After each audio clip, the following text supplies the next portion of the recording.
በመጀመሪያ ደረጃ ምስጋና ለማቅረብ ነው። አሁን የኛ ሰራተኛ እንደምታውቁት 408 ሰራተኛ ነው የአብክመ የሙያ ብቃት ምዘናና ማረጋገጫ ባለስልጣን። ስለዚህ ሁለቱ ባንድ ላይ ሆኖ ይሄን መርሃ ግብር ያዘጋጀው ከመንግስት በተሰጠን የክረምት ስራዎች አንዱ ነው። ስለዚህ አረንጓዴ አሻራ ደግሞ ምንም ከኛ የሚወጣ ነገር የለም። አረንጓዴ ማልበስ ለአየር ንብረት ብቻ ሳይሆን በአጠቃላይ ኢኮኖሚካል ቫልዩ አለው፣ ኢንቫይሮንመንታል ቫልዩ አለው። ስለዚህ ዛሬ የመጣችሁትን በጣም እናመሰግናለን። እግዚአብሔር ይስጥልን፣ ጉልበታችሁን ይባርከው፣ ለመጽደቅ ያብቃው። እንግዲህ በሚቀጥለው የሚሰጣችሁ የቤት ስራ መጣችሁ አሁን መስከረም ላይ ታያላችሁ፣ የተከላችኋትን ታርማላችሁ። እናመሰግናለን። ጋሽ ተስፋዬ ደግሞ ይቀጥል። ክልላችን መንግስት የተሰጠ የ90 ቀናት ስራዎች አሉ። ከነዚህ ስራዎች መካከል አንዱ የአረንጓዴ አሻራ ስራ በተለይም ችግኝ ተከላ ነው።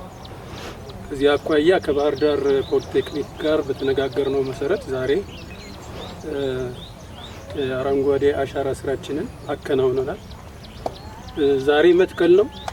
ወደፊት ደግሞ እየተንከባከብን እንዲጸድቁ ማድረግ ይጠበቅብናል። ዛሬ ተስፋን ተክለናል።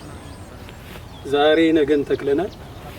ወደፊት ደግሞ የተሻለ ጊዜ ለልጆቻችን እንዲመጣ በተስፋ እንሰራለን የሚል መልእክት ያለው ስለሆነ ሁላችንም ያስቀመጥነው አሻራ ለልጆቻችን የሚተላለፍ አሻራ ነው ብለን መንከባከብም የቀጣይ ስራችን ይሆናል።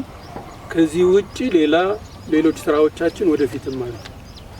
የማዕድ ማጋራት ስራ ይኖራል። ደካማ ሰዎችን ቤቶችን ለመጠገን የሚያስችል ስራ እንሰራለን። ለተማሪዎች ደግሞ የትምህርት ቁሳቁስ ባለን አቅም ለማቅረብ ጥረት እናደርጋለን። ይሄንን ስናደርግ የዋና ስራዎቻችንን ደግሞ ተልእኮዎቻችንን የምዘና ስራን፣ የመዛኝ ማፍራት ስራን፣ የምዘና ማዕከልን ማፍራት ስራን እንዳለ እንደተጠበቀ ሆኖ የዝግ ባለው ጉልበታችንን ይባርከው። አመሰግናለሁ።